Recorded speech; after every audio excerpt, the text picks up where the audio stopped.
Next on your Tiger TV morning show, history at the Supreme Court. The first black woman is nominated to the High Court, and she has ties to the state of Florida. COVID cases are back on the rise. What's driving this? And today's the big day. The winner of the $50 cafeteria raffle is announced. Your Tiger TV morning show starts right now.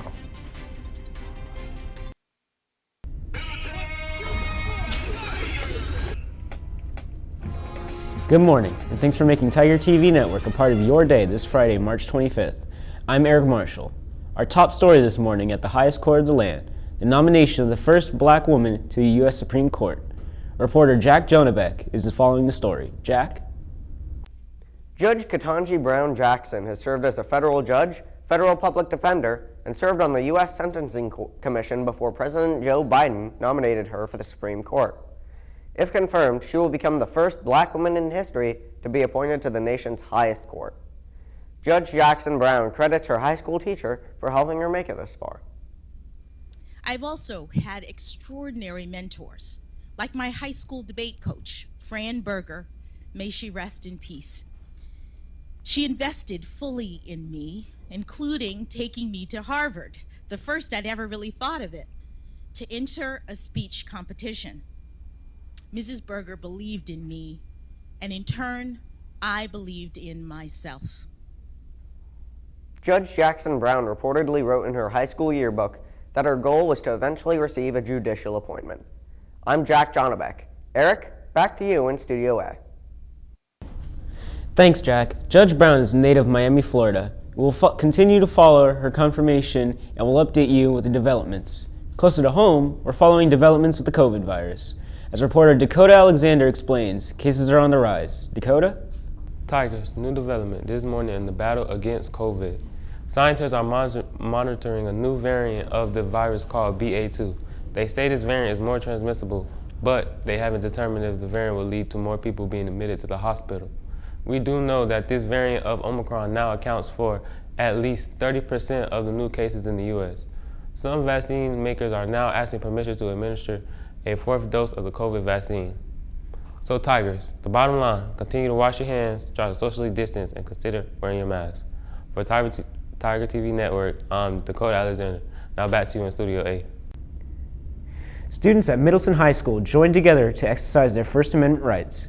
Reporter Devin Schumacher is standing by in Studio B. Devin? Thank you, Eric. On March 11th, just before spring break, many students participated in a walkout on Middleton's very own campus. Students gathered at 9:45 in front of the office in protest of the Don't Say Gay bill that recently passed in the Florida Senate. Many students brought posters and signs to the protest, as well as some of our very own Tigers speaking out to the crowd. Student Government President Rebecca Cox gives more details. How was the protest organized? So the protest was mostly organized over social media, on Instagram, Snapchat, Telegram, and it was completely student-led, and people just kind of spread awareness to their friends about it and really worked together to come and make a stand for what they believed in. Who was involved in organizing the protest? So it was actually led by a senior. His name is Nick Miguel, and he really took the stand and decided to get all of his friends involved. And SGA wasn't technically associated with it, but most of our members did help advertise, make some digital posts, and I think a lot of the student body in general just really helped get it out. What exactly happened at the protest? So at the protest, we all walked out to the front, and Nick, who once again was in charge of organizing it, kind of just stated some facts, talked about some different policies that were in place, and really some things and the key points that we were walking out for. Governor DeSantis is expected to sign the bill into law. However, we have not heard exactly when that will happen. I'm Devin Schumacher. Eric, back to you in Studio A.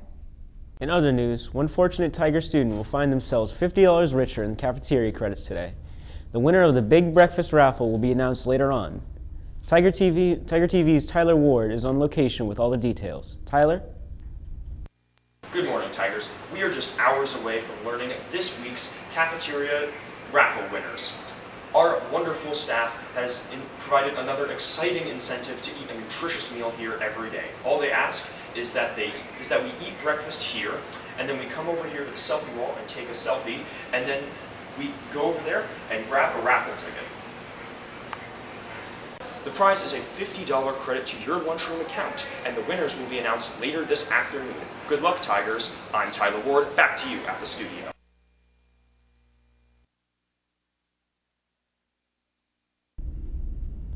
Thanks, Tyler, and good luck, Tigers. Finally this morning, a tribute to our winter sports athletes. We were unable to bring you weekly winter sports coverage last 9 weeks due to our special assignment work on the documentary of the history of Middleton High School.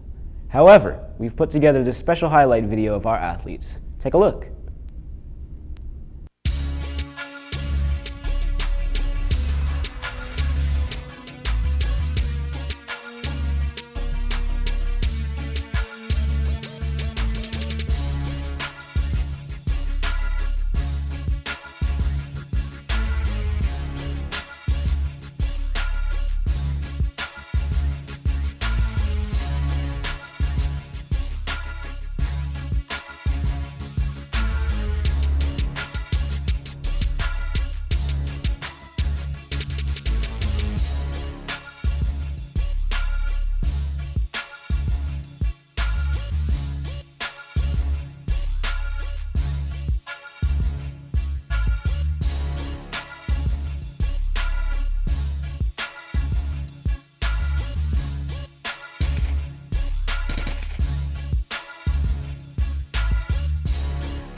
Our thanks to photographer Desmond Robinson and editor Arthur Simmons for that video presentation. And we thank you as well for making Tiger TV Network a part of your day today. We are now 8 weeks until the end of the school year, so let's make sure every day counts by giving it our all. I'm Eric Marshall. Let's make it a great rest of the day here in the land of the Mighty Tigers.